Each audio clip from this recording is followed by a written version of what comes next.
Okay, here we go. Stand by. 3, 2, 1, action. Assume nothing. Brash, bald-faced blasphemy. Question everything. I find it extremely hard to imagine. Open your eyes. It is quite all right to be an atheist. The fastest growing group of people in the country has been measured as being those who have no belief or who are atheists. You don't have to be apologetic or quiet about it. Challenge the opposition. You see religion on 100 fronts losing the argument. And start thinking. This is The Thinking Atheist Worldwide.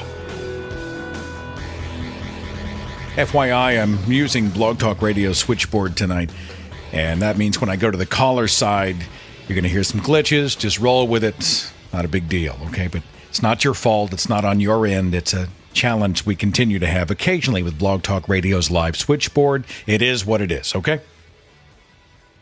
If you're looking at the broadcast schedule and wondering what's going on, this is just a bonus show.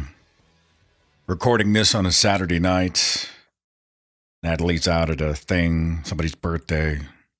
I had the evening. I'd like to try to talk about something other than what we always talk about, which is religion and the non-belief in religion, if possible. Just something different. Whatever is on your mind. It's hard whenever I say that to actually do it because religion always comes up, or atheism or something along those lines. It's going to come up, and that's fine. But I'm just saying it's okay for us occasionally to talk about something else. Okay? The host needs a break. We got some great stuff on the horizon. Tuesday, I'm doing a show called Jesus on a Fish Stick, where we talk about these quote-unquote miracles. The miracles that are supposed to prove that there is a God. We're going to have some fun with that. Coming up in about 10 days, I'm talking to Lucian Greaves of the Satanic Temple about the activism they have. Talking to Dave Fitzgerald about his new book about the non-historical Jesus, or the lack of evidence for a literal man Jesus who walked the earth. We're going to do a show in April on 12-step programs. These often religiously motivated 12-step programs. And if you have an experience with that, an opinion on that, did it work for you? Is it crap? Did it make you better? Did it make you worse? Do you have a better solution?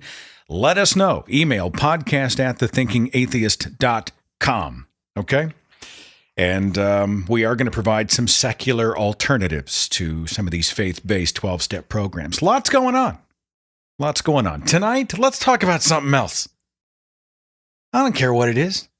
Let's just talk about something. Let's just hang out together as friends. It's a Saturday night.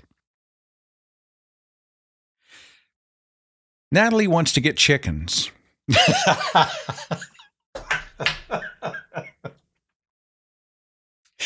What has happened to my life?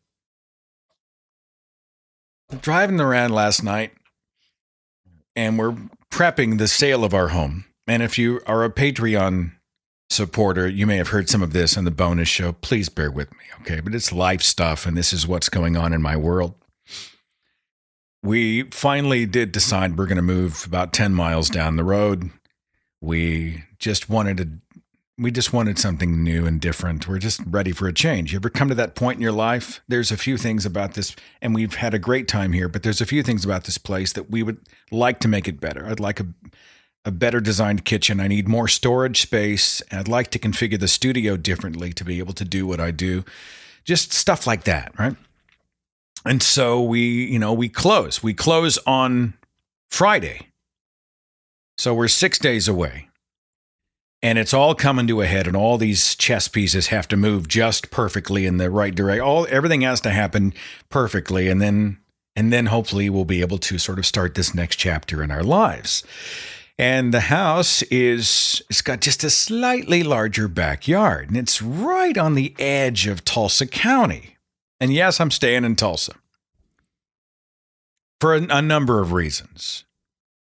First of all, for what I can buy a house for in Tulsa, I could buy, for the same amount, I could get like a single wide mobile home near the beach. And I would love to live near Anna Maria Island. Trust me, I'd like to be able to go out and live near some of these beautiful places. But for me, it came down to, because I work from home and I spend all the time in the house, it came to, where can I get more house for my money? And there's a part of me, I guess, that does enjoy being an atheist in the buckle of the Bible Belt, where it matters. And if you're an atheist in a place where nobody cares, it's not quite as urgent. But something about having the thinking atheist sort of originated out of Tulsa, Oklahoma, does give me some joy. And I do love my family and friends who are all here. So we're staying here, okay? So we're 6 days away. The house has a slightly larger backyard. Natalie's like, I think I want chickens. And I just look over at her. What? Chickens. We could get eggs and, they're fun to have. And of course, I'm thinking about work and pain and predators and all the stuff that can go horribly wrong. And, what are the city ordinances? And is it even legal to have chickens? Are you kidding? Oh, yeah, we should have chickens. I had a chicken. We had a chicken once when I was growing up. It was great fun. You know what's funny? When I was growing up, we had a chicken. And all I remember is that its butt was always nasty. It was always dirty. All right, so you get eggs and you got to clean the eggs. And then do you keep them in a pen? Do you put them in what do you do in the winter? How do you keep, coyotes and owls and stuff from coming? What about Henry and Rat Dog? And you laugh. But when your dog weighs 3.5 pounds, you have to worry about your dog getting pecked to death by a chicken. The chicken's bigger than the dog. The cat already chases Henry all the time. I put him out back, and the chicken will just kick his ass. What happened to Henry? He was killed. He was killed by a chicken named Mary Poopins. No, I can't tell people that. I will go to the store. I'm buying the dozen eggs. We're not getting chickens. We're not doing it. Honestly, someone sent me an article about, the cost of doing this. Even if you did it just for the hell of it, many of them die, and the processes involved in getting the chickens to you. I'm out. 2 dogs and a cat. I'm good. I don't need chickens. She's been on a roll anyway. Obviously we've both been totally, head down trying to get this home stuff taken care of. And I'm appreciative of living in a country where you can you can buy a home. I'm so glad I don't live in a place where we're in a cardboard box, or we're living out in a third world environment. I've got uptown problems. We've all got uptown problems, right? You buy a house, what a pain in the ass that has been. The fees alone are a reason to not, you'd want to sleep in your car. Yes, we have to go through the bank and yes, your credit is good. And yes, your credit's very good. Fantastic. You have a wonderful payment history. Oh, I see. You're very responsible financially. That's nice. Oh, you've been doing your job for a certain number of years, so you've got job stability. Hey, hang on just a second. We noticed there was a payment back in 2010 or whatever that was more than 30. It's like 31 days late. Can you explain that? 2000 what? I have no idea. It's possible we had a rough month. Maybe there was a car in the shop, or who knows? Look at the other 60 whatever payments. They're all on time. Everything's perfect. Everything's been paid off. Look at look at everything. We would like you to write a letter of explanation as to why this payment in 2010 was 32 days. Well, I don't know. I can't remember what I was doing in 2010. Hey, look at the big picture, right? Look at the forest and not this single tree. You see a nearly immaculate payment history. Please write us a letter stating that you can't remember. Okay, fine. The underwriters have noticed that a rather large transfer of funds came into your checking account in the month of January. Yeah. You want to know why? Because I'm buying a house. That's why. I moved it from a money market account. I just moved it from here over here so that I would have all of the money I need to pay all your dumbass fees. And there's a ton of them. Tell me it's not a racket buying a house. There's an inspection fee, there's the underwriting fee, there's a processing fee and a processing fee for the processing fee, there's a certification fee, there's a preparation for the certification fee, there's a transcript fee, there's a report fee, a filing fee, there's a walk in the papers down the end of the hall fee, there's attaching this file to the email to send it to you fee, there's I called somebody because it's part of my job description fee, there's a hey, I scratched my ass at the copy machine fee. Tell me it's not a racket, and they're not charging this because they know you have nowhere else to go. You have no other option. If you're going to buy a house, you're stuck, right? Why am I paying thousands of dollars on top of all the other? Why am I paying this money to you? It's almost like I'm reminded of a time years ago, and I told this story on the radio. I'd had some kind of a reaction to something, and my heart was beating erratically. And of course, your heart, I'm in my 40s. I'm like, oh my God, I'm having a heart attack. All right. So we rush to the emergency room. Turns out it's nothing. I'm good. I've had my heart checked. I'm in good health. Everything's good. Okay. But I get the bills. I start getting the bills from this emergency room visit. And I'm thinking to myself, they just keep coming. And I was insured on top of the insurance.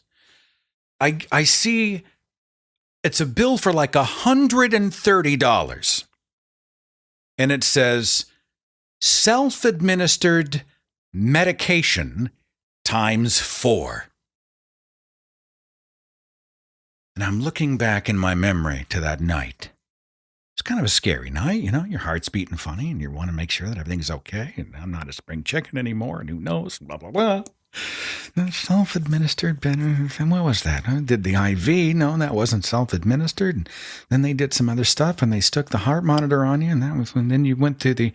Wait a minute. Do you know what it was? You know what they charged me $130 for? Self-administered medication times 4 baby aspirin. A nurse came in, popped a baby aspirin bottle over, emptied 4 tablets in my hand, popped them in my mouth. $130. I call the billing company and I say, you got to be shitting me. You realize how many bottles of baby aspirin I could buy for $100? And I'm not paying it on principle. I'm not paying this. I will not pay you $130 for self-administered medication. I'm not doing it. Everything else I know I'm on the hook for, I'm not doing it. We went round and round. They sent me bill after bill. I got to find. I'm not doing it. I'm not going to do it. I will drive you a bottle of baby aspirin. I'm not going to pay $130. And they finally acquiesced, sort of. But all of a sudden, another charge for something else appeared on my bill. And you know how much it was for? $130. Tell me that's a coincidence. Tell me they don't have me by the balls and there's nothing I can do about it. And that's how I sometimes feel with the home purchase process. Fee after fee after fee after. Really? It costs this much? Or is it just business? Is it all just business? Anyway, it's a positive. Trust me, it's all good. Our life's in boxes, my studio's in pieces. I've got a desk, I got 2 monitors, all the acoustical stuff, all the shelving, everything all around me is all boxed up. I'm literally, you should see my studio. It looks like I rented a storage unit and I put a computer and a microphone in it. So, but I'm glad I'm here. I'm glad to be with you. In just a few days, I dismantle all this stuff, right? All this stuff and go and reassemble it at Station B. I'm going to put it back together and hopefully get everything all configured correctly. Just FYI, I was mentioning some of the stuff we're doing in April. I think as well, I'm hoping to get the studio together in time that I'm going to get to have an audio/video chat with Lawrence Krauss. He just released a new book. It's called The Greatest Story Ever Told So Far, I think is what it's titled. And he's been working on it for a while. And And so I dropped him a line. I'm like, hey, Lawrence, man, you got to come on the show. So we're definitely going to try to do that in April. I'm going to try to have everything back together and get cameras in place, and we can have Lawrence Krauss audio-video podcast coming up in the month of April. Another thing Natalie threw out, and the chat room's going to have a field day with this. And I see you on the switchboard. I promise I'll get to you after the opening rant here. And again, if anybody in the chat, anybody listening to the live show has something you want to talk about, I don't care what it is, the switchboard is yours. All right. Let me finish my little blathering here, and then you can call. And she said, I think you should grow your hair out. Now, you've seen me, right? I look like Ferris Bueller. And she's like, no, you should grow it out. And I said, if I grow my hair longer, I will look like Eugene from The Walking Dead. No, you won't look like Eugene if I grow my hair out, I'm afraid I'm going to look like Eugene from The Walking Dead. I put a trial balloon out on Facebook, and they're like, no, no. No. A few people said go for it. A few others were, I see in the chat room, some people are talking about the mullet, right? Business in the front, party in the back. I'm not doing it. I'm not doing long hair or chickens. All right. I don't think I'm doing it. I mean, I'd like to do something different. The problem is I'm terrified I will look just like a midlife crisis. Like, some people really look good with longer hair. I would look like, I do look like Eugene from The Walking Dead. And speaking of The Walking Dead, and if you aren't caught up, you'll want to skip forward about 5 minutes. Spoilers are coming, all right? Not big ones. Spoilers are coming. If you're not caught up, or if you care, you're going to want to skip forward. Give me 5 minutes, okay? I can't figure out why I keep going back to that show. Why do I keep going back? Every Sunday night, at the end of the episode, we look at each other and say, that is 60 minutes of my life I will never get back. And you know what I do the following Sunday night? I watch The Walking Dead. I watch it every week. I'm like a battered spouse. It's like, he'll change one day. I know there's good in him. I know. If one day it'll all be peaches and cream. It was a fantastic show to begin with. It was like a cinematic, compelling, character-driven yarn. Now it's like watching somebody punch the clock. It's like watching somebody golf. It's what The Walking Dead is like. Season 7, again, spoilers, but I'll be quick, all right? Season 7, right? The Negan thing with the baseball bat and Lucille and Abraham. I bought that episode. Very dark, too dark for many. I totally bought it. I was all in. Negan was a fascinating, compelling, different character, chewed up the scenery. Finally, a great antagonist, right? I bought the trauma of Rick almost having to amputate his son's hand and how that screw a parent up.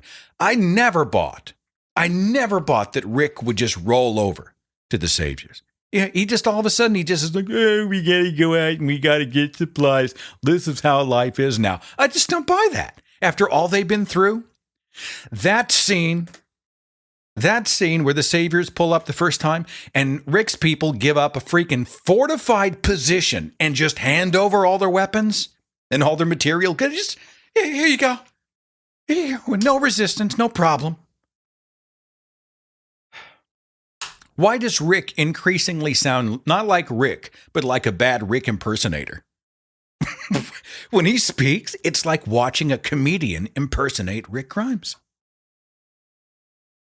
What's the story with Ezekiel, the king? We're supposed to buy this guy. The kingdom that he rules over, all those people buy that he's a king and actually speaks like, what? What's up with the CGI tiger? Carol, How many episodes, how many interminable episodes have we had to watch Carol on this weird sort of PTSD kick where she all of a sudden becomes peaceful and she goes on walkabout? She just leaves, doesn't tell anybody where she's going. She just goes off so she can sit by herself in a cabin and read books all day? Carol? Carol's Cookies, Carol? Are you shitting me? Knowing when she goes AWOL that her friends who love her dearly are going to put themselves in harm's way to try to find out what happened to her, which means she's actually endangering the people she says she's trying to protect. She's a living contradiction. And we know we're just marking time until one day badass Carol returns. Right? One day, Carol's Cookies Carol is coming back. It's just that we have to wait until the writers string us along week after week after week after week. We're punching the clock. We're milking it. We're filling. What's Maggie's purpose this season? Her husband was beaten to death. Right? She has a child on the way. Have we ever known a fury on planet Earth worse than the wife of a murdered character who's about to give birth to a child and raise him in a world that she wants to make a better world? Maggie is a badass anyway. What's her purpose this season? What'd she do? Morgan.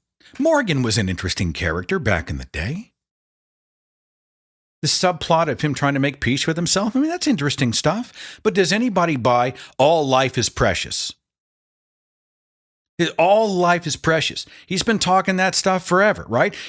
Morgan, you are in an apocalyptic wasteland filled with zombies and heavily armed living people who might kill you for the backpack on your back or to stick your head in a fish tank, or they might drag your ass down to Terminus and turn you into a rump steak.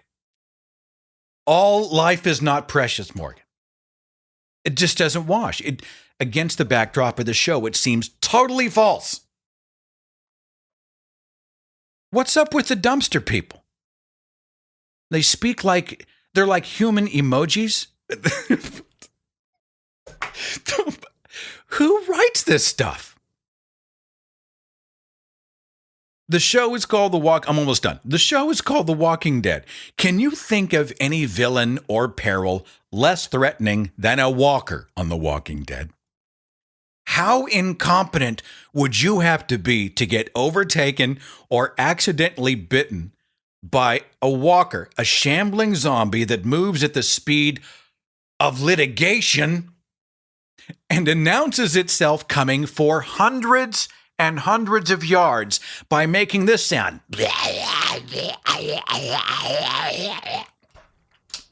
If you get bitten by a walker, you were taken up air to begin with. You do not deserve to live.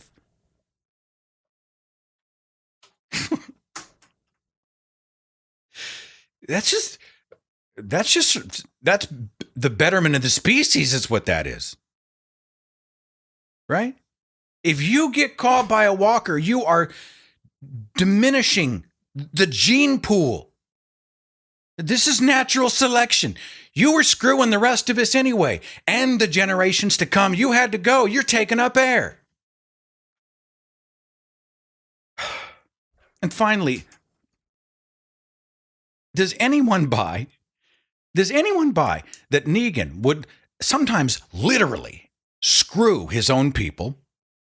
And he does he just totally takes advantage of all the saviors. He's stealing their wives and he's just trampling all over. He's chucking people into ovens and he's just laughing his ass off. Complete carte blanche to do and be whatever he wants. Does anybody think that hundreds upon hundreds upon hundreds of people would every single one of them just go along with the guy? I understand cults of personality. I understand brainwashing. I understand that that's the narrative that they're selling. All of them?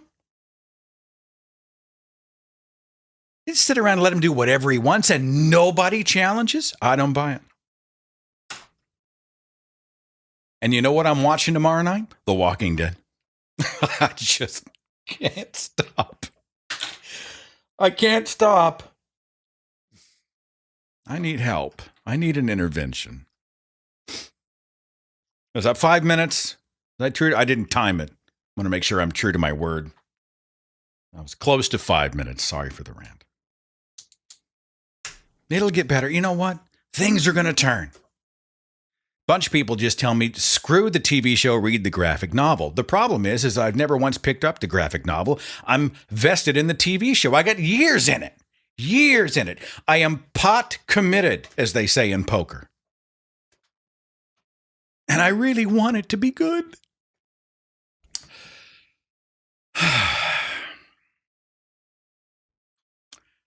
Okay, let's go to the switchboard. Area code 716. You're on the Thinking Atheist Radio podcast. Who's this? Hey, Seth. This is Matt. How you doing? Well, it's off topic tonight. It's not a show for everybody, but it's therapy for me, and hopefully some of our listening audience were looking for a distraction. I've been told sometimes people are mildly amused when I go off on a tangent. So they should love tonight's show. What's going on in your world, Matt? Yeah. Well, I didn't mind your tangent. I do the same thing every Sunday, turn on The Walking Dead. And as implausible as the narrative is, I don't know. It's like some kind of addiction. You get pulled back in. So the only silver linings for me, Eugene is finally interesting to me. Eugene is finally starting to become a character that I care about. Everybody, Carl, somebody feed Carl to the walkers. Gabriel, somebody feed Gabriel to the walkers. Sasha, feed to the walk.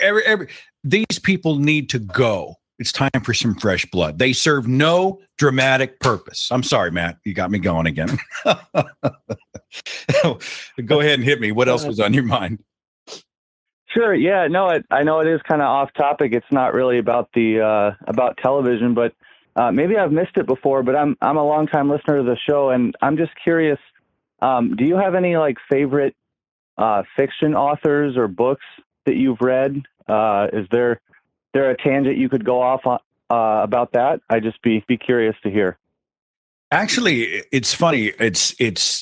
I've become a huge Audible subscriber, and I was before they were sponsors. They sponsored the show a few years ago, but because I spend a lot of time traveling, I'm in airports, or maybe I'll be doing a road trip to a tourist stop and whatnot. I don't listen to a lot of music radio for pleasure. I enjoy listening to audiobooks, and I do. Right now, actually, it's funny because I had read that Orwell's 1984 was coming back into popularity in the wake of the current administration, and it made me curious. I hadn't read 1984 forever, so I downloaded 1984, and I'm going through that. Bruce Campbell's If Chins Could Kill is a biography I've been listening to. I also am a huge Breaking Bad fan, so I've got Walter White. What's his name? It just totally slipped my mind. Bryan Cranston. His autobiography just came out. I'm a horror movie buff, and so Gunnar Hanson was the chainsaw-wielding Leatherface in the original 1974 classic, The Texas Chainsaw Massacre. Gunnar Hanson just passed away recently, but he has an audiobook he narrates himself called Chainsaw Confidential. Is that what it's called? But he tells the story of those days back in 1974 when all these college kids were working for a few bucks to make this horror classic and what it was like.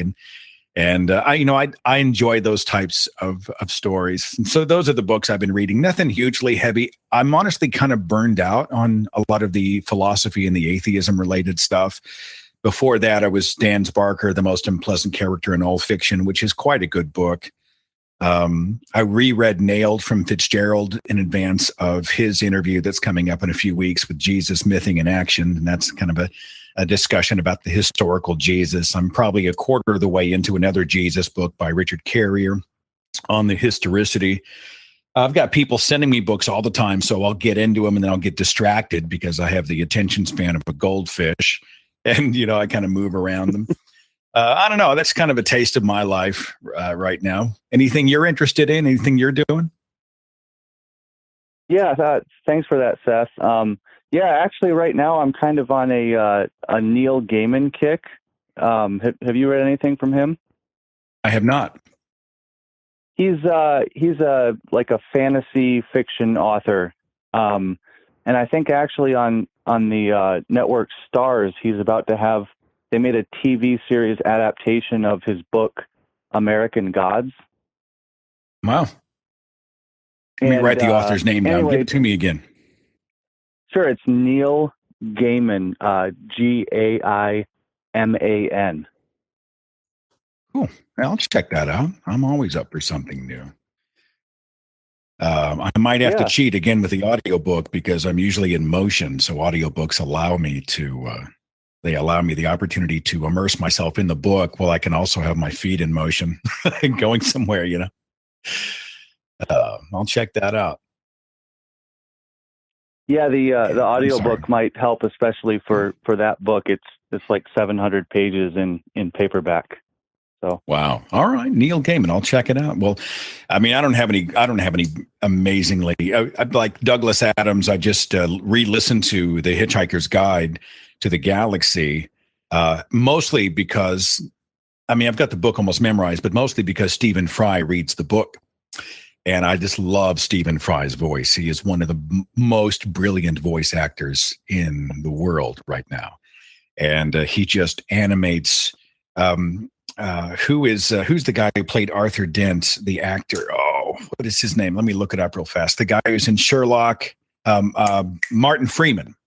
He read The Restaurant at the End of the Universe, but it's just not nearly as good as what Stephen Fry has done with The Hitchhiker's Guide. And it's a book I could listen to over and over and over again. No one wrote quite like, been lots of imitators, but nobody wrote quite like Douglas Adams. So he always makes me smile, and it's always rich with sort of these little tweaks of God and religion. He's just so good at it, or was, and his voice is surely missed. So anything else? No, I think that's it, man. I appreciate it. And thanks for all you do. Keep up the good work. It's an honor. Thanks for being a part of the show. Appreciate you very much. It's funny. I hadn't read Hitchhiker in, a long time. And then the film came out starring Martin Freeman a few years ago. And I enjoyed the film for the most part. And then I read the book again and then watched the film again. And I couldn't watch the film because everything felt rushed. I mean, once you've immersed yourself in that world, and where Douglas Adams takes his time to really get you through the paces and you're able to just be there. And then you see the film is trying to just cram this huge universe into 2 hours or less. And I thought, I stopped it. We were watching television. I just stopped it. And I go, they're rushing. I can't take it. I can't stand it. Area code 501. You're on the Thinking Atheist radio podcast on our sort of off the subject show tonight. Who's this? This is Eric. What's going on, Eric? What's happening in your world? Well, speaking of Walking Dead, I'm about 2 episodes behind because after the Gladiator Walker won the makeshift armor in the little pits. Oh, when he was at the dump and he fought the walker that had the armor with the spikes on it? Yeah, I'm like, I was like, and by shark, this is where I jump off. I'm sorry, I'm having a hard time hearing you. What was that last line? I said, Mr. Shark, this is where I jump off. Yeah. Well, they have fish weed. I mean, they're going for stock factor. Mr. Shark, this is where I jump off.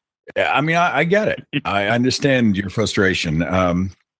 My thing is when they were at the dump, I call them the dumpster people.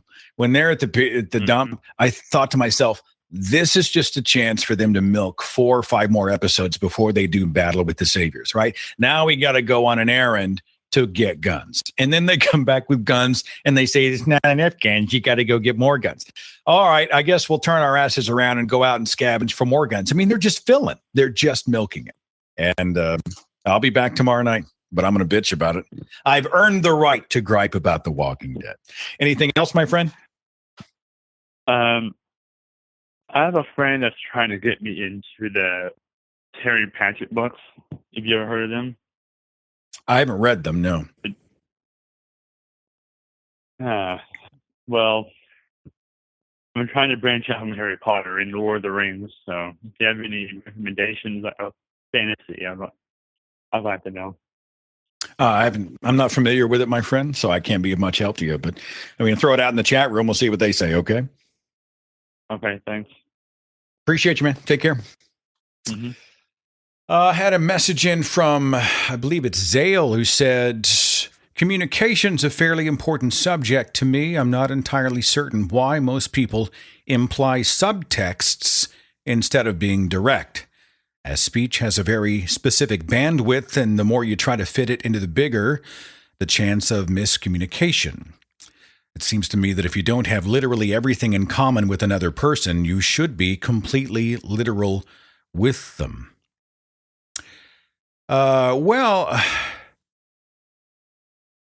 mean, language is, there's an art to using communication with people. I'm not an expert, but I sure do a lot of it. Like small talk has a purpose. When you see two people who just get introduced to each other and they're saying things, but they're not saying anything. Boy, it sure is hot out today. Oh yeah, it's supposed to be warmer tomorrow. Maybe a chance of rain on Saturday, though. Been kind of a warm spring, don't you think? Those types of things. I mean, no one's really talking, but there is a function to that, because you don't walk up to someone and say, hey, what is that scar on the left side of your face? I mean, you just don't do that. I mean, you can, but it's not normally how we approach people. You have to create a bond. You have to create a zone of comfort. You have to create goodwill. You have to create a sort of a space where people can feel comfortable discussing specific things, which is why you don't often know, who'd you vote for in the last election? You don't just jump into sensitive topics. In what church were you baptized? Quite often we start with the superfluous. We start with, hey, that's a nice whatever, nice shirt. Hey, no, how long you had that car? Has it run pretty well? I mean, so often people use this type of stuff. It's not exactly the point you're trying to make, but my point is that sometimes a superfluous conversation can have other uses. You're creating dialogue. You are developing rapport. It's like when Boghossian and those who are street epistemologists are going into discussions with religious people. The first thing you do is don't go in and immediately challenge the most sacred thing in their entire lives. The first thing you do is to create rapport and say, hey, tell me about yourself. Who are you? What do you do? What do you like? What are your hobbies and interests? What are you passionate about? Tell me about you. Introduce yourself. Let me introduce myself. And quite often, once that's done, you don't go any further until the next time you have a chance to hang out. I think small talk can have its uses. Now, having said that, I do take your point that people quite often miss opportunities to say what they're really thinking, or they waste a lot of time because they just don't come out with it. I did a video a few years ago on New Year's Eve. In the advance of the new year, the video was called Speak Your Mind. This year when you're out and about and you're seeing something that matters to you, and you sit there, instead of allowing yourself to just become a pressure cooker over the thing, speak your mind. I mean, if possible, say what you're really thinking. I mean, how much time would we save in so many areas of our lives if we just came to someone and said, this is what I'm thinking. This is what bothers me. This is what I want. This is what I need. This is my point. Just come out with it. I'm familiar with the story of somebody who's, from time to time, they'll come to me and talk about a coworker. The coworker does some stuff that makes them crazy. Just, they leave too early, they show up late, they take long lunches without mentioning where they're going, and it puts everybody in a bind, and he feels being taken advantage of. And so I said, well, have you said something to this person? Nope. Well, I understand there's some office politics and there's a lot involved, and you may or may not be their supervisor, but this person might be able to go to them and say, when you leave, my workload doubles and I have to sometimes stay late to compensate. Now, you may not realize this, but this is kind of a burden. And I become resentful about it. And I felt like instead of going to management, I would just come to you and say, what's up? I mean, you can be direct, but still be compassionate and empathetic. And, they may turn on you. They may go on the defensive. It may blow up in your face. But there's a way to do it without just being on the attack. Quite often it integrates the word I. Instead of saying, you're always gone, you say, when you were gone, I am overwhelmed with the work and I have to stay late. It's a way to deflect a little bit backward. I do take your point, Noah, that people should be more direct and more literal about what they're really thinking. Think about the relationships we're in. I mean, how many times have we not brought a problem to somebody in our love relationship because we were just going to stew on it for a while. We're just going to let it fester. How many times have we been interested in someone and we never just went right up to them and said, I'm attracted to you and I would love the chance to get to know you. Would you like to go out? Instead, you just let it pass or months pass and you find out they were hoping you'd ask all along. I mean, I don't know. These are oversimplified, but the larger point is, sometimes even if you get rejected, at least you didn't waste time. At least they're not interested. At least you can move to other options, better options. You know that there's some other course you should pursue, right? I think there's merit to that. I don't know. What do you guys think in the comments section? Margot said, one summer day, when I was about 5 or 6, my big brother and I came across a pile of carpet underlay in the garage. It was green and embossed with little lozenge shapes. My brother, 7 years older than me, could get me to agree to anything. Like the time he completely covered my arms, legs, and face with reinforcements, those little circles you put on your loose leaf paper. I mean, completely. My mother was furious. Another time he convinced me to play a game he called One of Everything, in which he said we had to taste one of every spice in the spice cabinet, which was fun till it came to the cayenne pepper. Anyway, back to the underlay. We both concurred the underlay looked like Lizard Man from Star Trek, the Gorn. And what I know now was the Gorn. Anyway, he wrapped me up in carpet underlay, and he taped with hockey tape to my arms and legs to hold it in place. Then he put on a yellow shirt and he got to play Captain Kirk while I got punched and whacked, and we reenacted the whole fight scene as far as we could remember it. I just remember being so thrilled he was playing with me. I didn't care. I was sweating like crazy in my homemade Lizard Man costume. That was the best day. His little sister, Margot.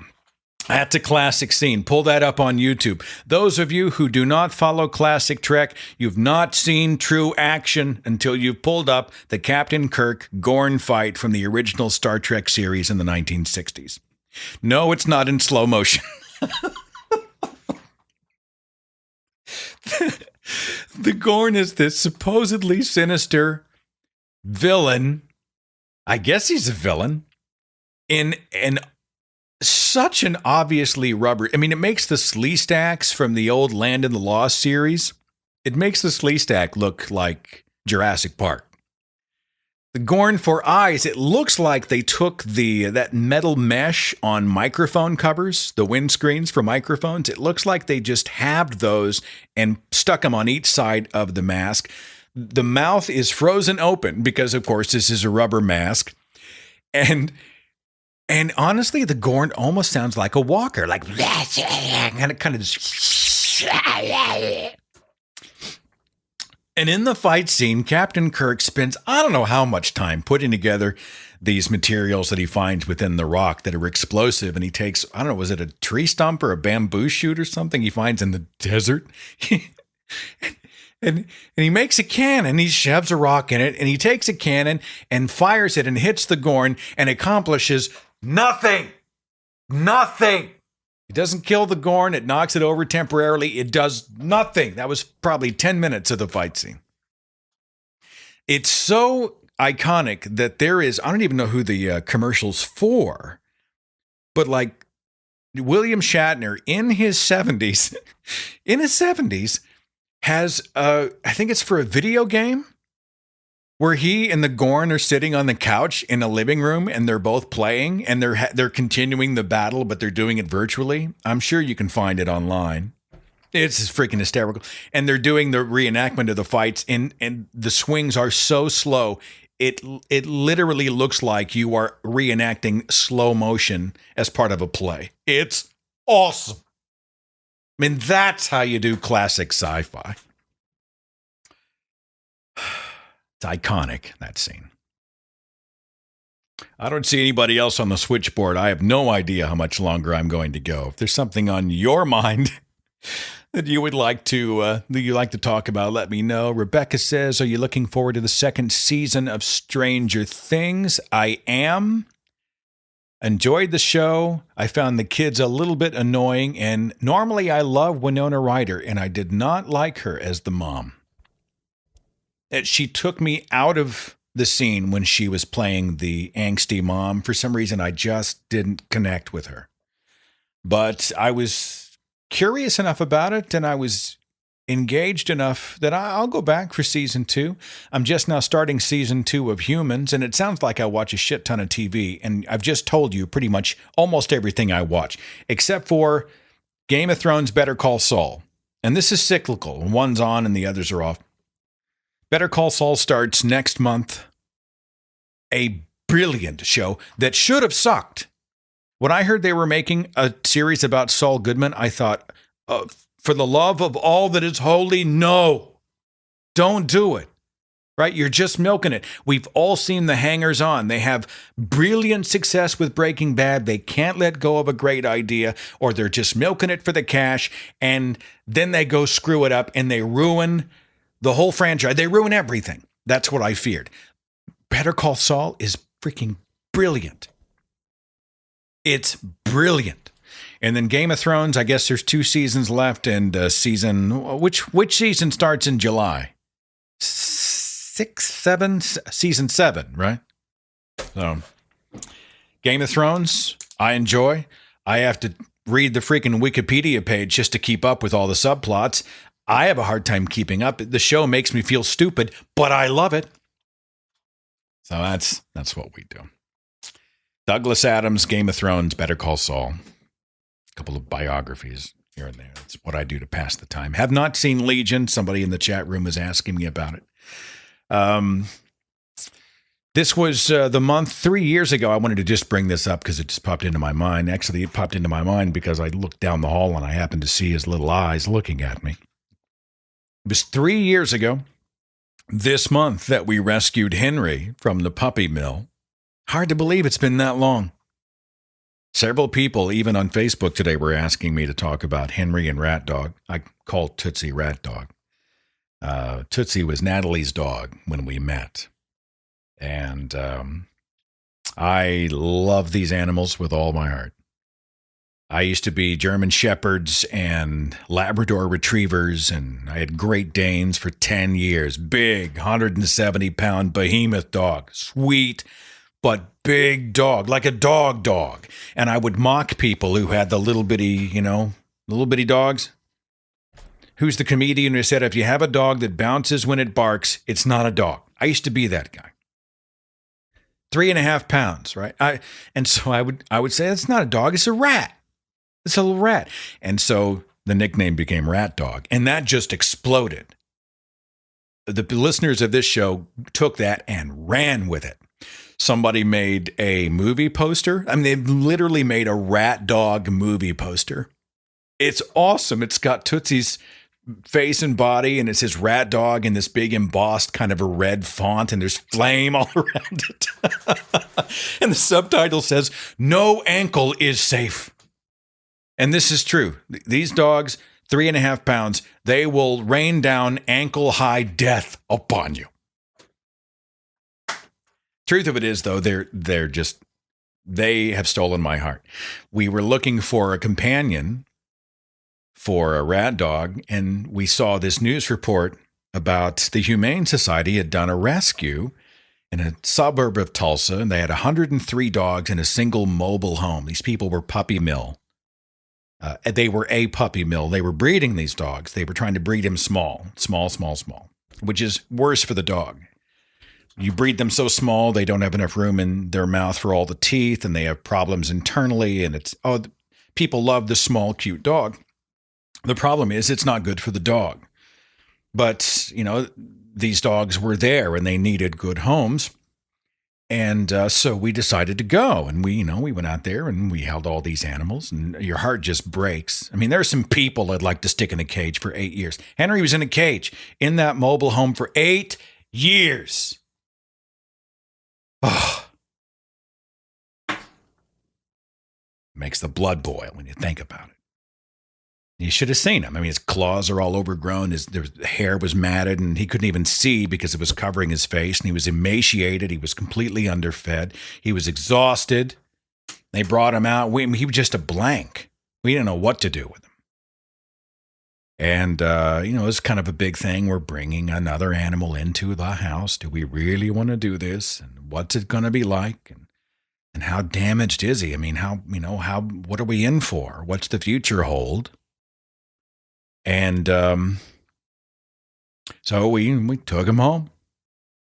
We got the hair out of his eyes, and he just melted. There's no other way to say it. This little dog he just melted from exhaustion, I think, to be touched and to be held. And he must not have been used to being held. And I think I've heard this is common with rescue dogs that aren't held much, because when you would pick him up, he would move his paws like he was swimming, like he thought he was in water or something.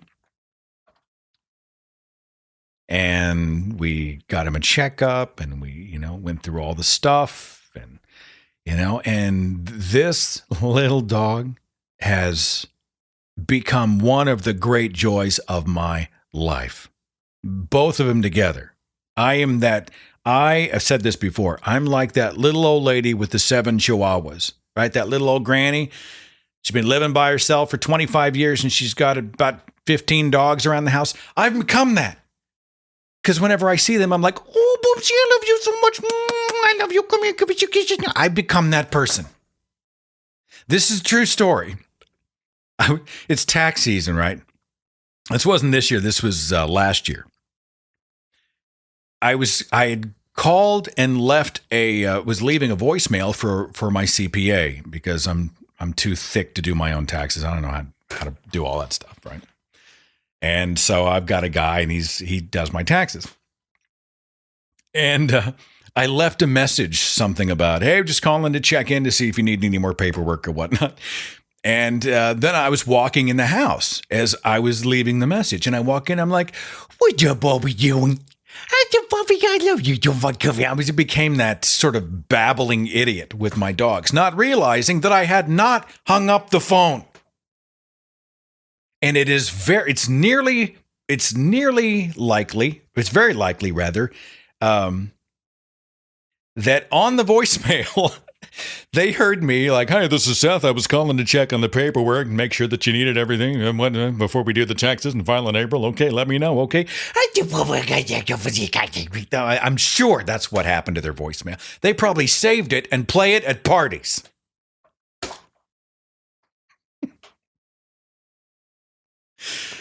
Anyway, people have asked about him. I took him on tour. I took the dogs on tour. We went down to Florida. We did like a few days together in Florida, and then I tacked on some tour stops because I wanted to go down and engage with the free thought groups down there. And we had Henry and Rat Dog with us, and the people, they just ate it up.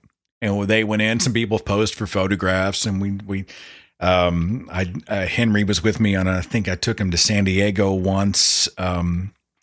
I've been asked to take him on this tour I'm doing in May. I'm doing several cities in May. I'm probably not going to be able to take the dogs with me, but it's New Orleans, followed by Jackson, Mississippi. I think we're doing Memphis, Tennessee, Springfield, Missouri, and I believe Little Rock, Arkansas in the third week of May.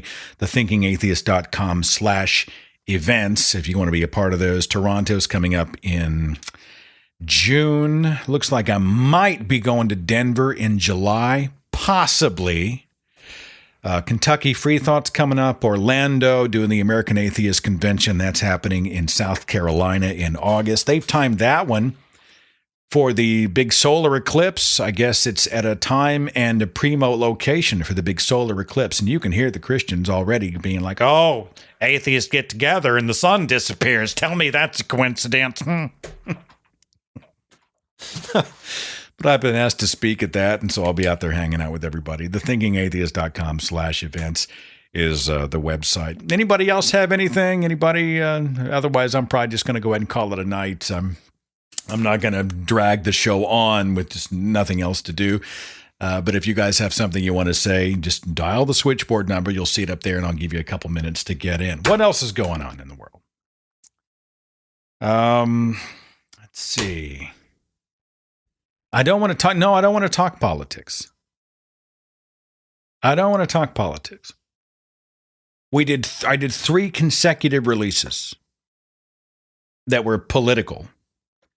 And I got crucified for doing 3 consecutive releases about politics. I got crucified for criticizing Trump. I used to love this channel before it became political, when you used to just talk about atheism, but now you're talking about political stuff. I'm out. I'm unsubscribing. Several people sent me messages and said they're out. Fine. It may not be your cup of tea. It occasionally makes me crazy. All right, I'm talking atheism. For just a second, I'll talk atheism. It makes me a little bit crazy whenever we talk about our non-belief in the supernatural, but we talk about how our non-belief in the supernatural relates to the rest of our lives, and people go apeshit. Apeshit. Oh, I thought you were just going to talk about atheism. I could do 300 and some shows where every show we just say, there's no proof of any God or supernatural activity anywhere, and I could just loop it. But I would prefer to talk about real life, and sometimes the perspectives of the host are going to color the content of the show. That's kind of how talk radio works. And if you disagree, great. You can call the show, you can send an email, you can comment in the comment sections, you can comment on Facebook, you can do whatever. But the idea that, atheism exists in a bubble and doesn't really relate to anything else that we do is just a bunch of crap. I mean, it's possible to be a non-believer and not have it ripple out into our actions and attitudes in this world. But it's not very helpful, and it's certainly not interesting. I want to talk about how we deal with the world, a woo-free world, and that bleeds into all kinds of stuff. Relationships. We're doing a show about 12-step programs.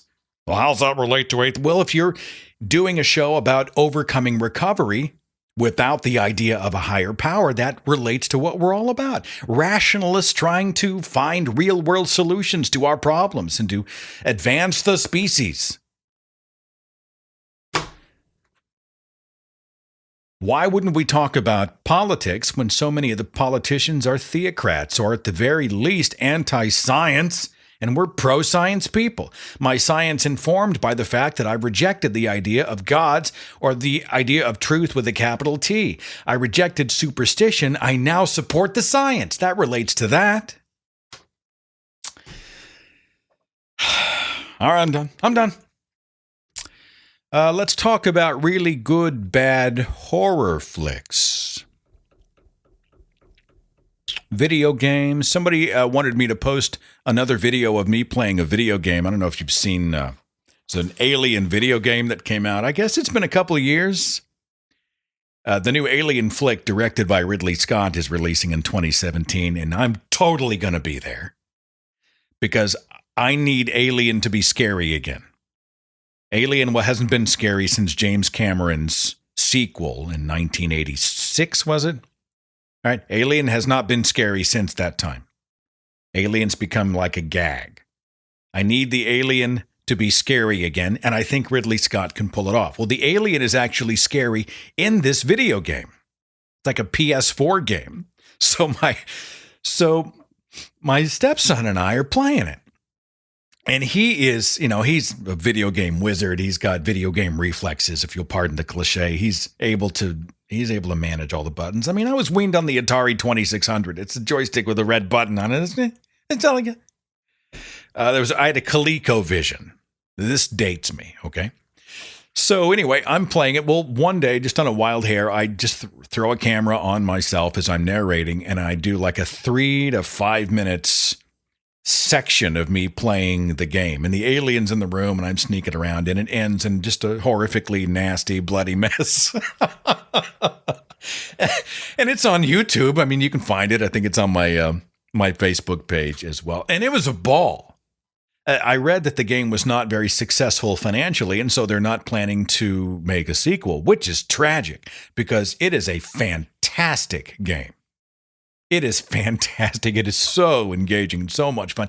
Yeah, it's a bit of an errand list, but it's compelling and spooky and scary. You know, as you're running the errands, you feel your heart pounding in your chest, and the lights go out, and you hear the noises, and you know he's right above you. It's a visceral experience.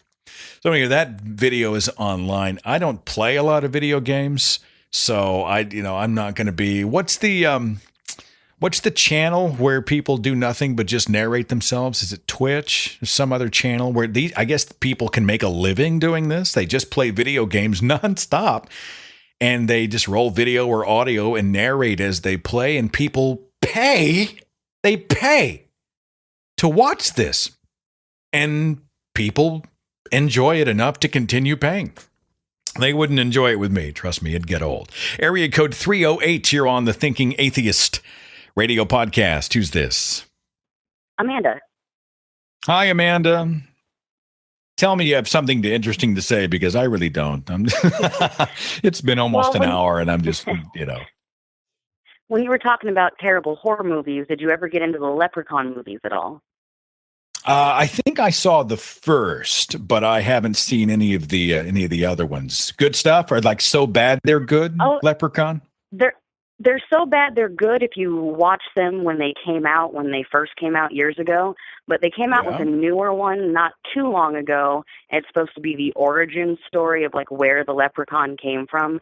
So Warwick Davis is no longer playing the Leprechaun, but like the WWE or like the wrestling people took over, and it's just terrible. It is the worst thing out there. I wouldn't waste money on buying it for sure, but a friend and I a few years ago decided to get it since we've seen all of them, and we watched it a couple St. Patrick's Days ago, and it was so bad we talked through most of it, and the only thing that was really good about it is when the characters started dying off because we couldn't handle how corny they were anymore. Have you ever seen the documentary called The Best Worst Movie? No, I have not.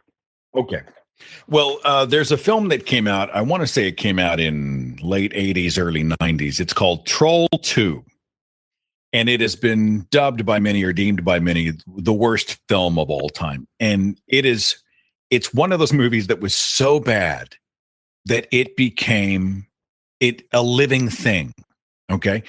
People started, college campuses started showing it. This whole group of fans grew up around it. It was so awful that it was actually wildly entertaining. And this subculture of Troll 2 fans exists even today. And so this documentary filmmaker went back and found the characters and the director of Troll 2 back from 1990-ish and found out what they were doing in their lives, and they got them all back together to reenact scenes, and they had a big screening and whatnot. It's fascinating. It's a documentary called Best Worst Movie. Watch that and then rent Troll 2. It is so bad, it's brilliant, okay?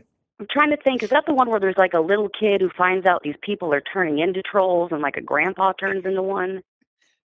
They've tried to feed him these green sandwiches to turn him into trolls. Yes, I was going to say something about green stuff, food. Yes, I did watch that probably when I was about 10 years old. So 20 years ago. I would imagine if you're high, it is the greatest film ever made. Or if you are just at a party of fellow horror movie buffs, if you have a Mystery Science Theater 3000 kind of sense of humor, Troll 2 is a must-see, okay? It's a must-see. A friend and I will get on Netflix and watch one-starred movies just to see how bad they are. There was one about a crocodile on there, too, and it was awesome. A crocodile man he was like half man, half crocodile. Then he like kidnapped a lady and had babies with her. Terrible, but we still watched it. Yeah, I'm trying to see the logistics of the crocodile and human coupling. I'm a little lost. No, it was bad. When it got to that part, we were like, "What did we just watch?" Hang on just a second. It's called Crocodile Man. Maybe look, just crocodile or the creature. Maybe the creature is the what it was creature. called. I gotta look this up. Hang on just a second. Crocodile Dundee, Crocodile Hunter, Crocodile Man. I've got to go look this up. I'll have to go find it and check it out. And it might be called Creature, the Creature. I will. I'm in. It's like, was it Sci-Fi? The television network actually put a poll out. Was it on its website where they said, "Just tell us what kind of creature you would like to see." Now, this is the legend. I don't know if it's true, but the report was that they just asked the people, "What kind of batshit combination of beasts would you like to see be a monster in one of our films?" And people would just put stuff together, you know. Now, Hamster Boy. Yes. You know, sci-fi original movies can be terrible. Part man, part ant. I mean, they are so awful that some of them have become classics. Mansquito, those types of films. You know what I'm saying? I have a friend who lives I'm gonna go watching all the Sharknadoes. Now, the first one was entertaining, but I heard that the other Sharknadoes were they weren't even bad good. They were just lame. I don't think they were trying anymore. I think they even referenced the fact that a shark in a tornado was ridiculous, and then another one came by. Like, they lost everything. There's a live tour with the Mystery Science Theater people. They're doing, or riff tracks, whatever they call themselves now. They go out and do live tours in front of a live audience. They'll screen the film and they'll do the voices in front of a live audience. I think that would be big fun. But I like you, and honestly, there's some campy horror that's actually, it winks at the audience, and it's brilliant. Some of the classics back from the 80s are like Reanimator. They're brilliant films made for about $1.50, and they know it. They know what they are. They know what they aren't, but they have legs. They remain classics even today, and they're genuinely good films. So good for what they are. So, yeah. Anything else? No, I think that's about it. I think we did plenty of damage there. I got to go check out the creature. I appreciate you very much. That might be what it is, but yep. Thank you. Have a good day. All right. I don't see it under creature. I'm literally pulling it up as she's talking. Somebody help me find the crocodile movie. Put it in the chat room, or if this is after the fact, stick it in the comment section. Crocodile Man movie, or horror movie. Let's see. Primeval, there's Alligator, but I know that's not what she was talking about because that came out when I was in freaking junior high. Blackwater, Blood Surf, Rogue. Lake Placid was actually a lot of fun. And that's a crocodile movie. That's not the one she's talking about. Top 10 best crocodile movies. There's a list. Top 10 list of crocodile movies you must watch before you die. Rogue. A 2007 independent horror film, Australian film, Crocodile Dundee, Lake Placid, Dark Age, Primeval, Alligator, Eaten Alive, Blood Stuff, Ride the Next Wave, In Terror. The article says, talk about a gigantic man-eating crocodile movie and you'll find quite a few better flicks than Blood Surf. But what if I say it's not that bad compared to movies like Super Croc? There's Killer Crocodile and Black Water. What you can't see can hurt you. And there's a trailer. I'm not going to take the time to watch it here because I realize you can't see what I'm seeing. There's an art to the campy horror flick. And sometimes there are people who are playing it dead straight and they get it so wrong, it becomes a classic. Troll 2. rent best, worst movie, and then go watch Troll 2, and you'll see exactly what I'm talking about. I'm going to call it a night. Go grab, I don't know, I'm craving. You ever get to the point where you're craving something, but you're not exactly quite sure? And probably a chocolate shake. I'm going to go do that, and we'll call it an evening and post this, and I'll see how much shit I take in the comment sections for doing a whole show about something that has no importance or significance whatsoever, but just happens to be something to listen to. I enjoyed it. It was nice to vent. It was nice to hear from everybody. It's nice to kill some time together. Have a wonderful night. Have a wonderful weekend, and I'll see you back here Tuesday. We're doing a show called Jesus on a Fish Stick. And if you like rants, you're going to like Tuesday. I'll see you then. Take care. Follow The Thinking Atheist on Facebook and Twitter. Watch dozens of original videos on the Thinking Atheist YouTube channel. And visit our website for resources, links, contact information, the editor's blog, and more. thethinkingatheist.com.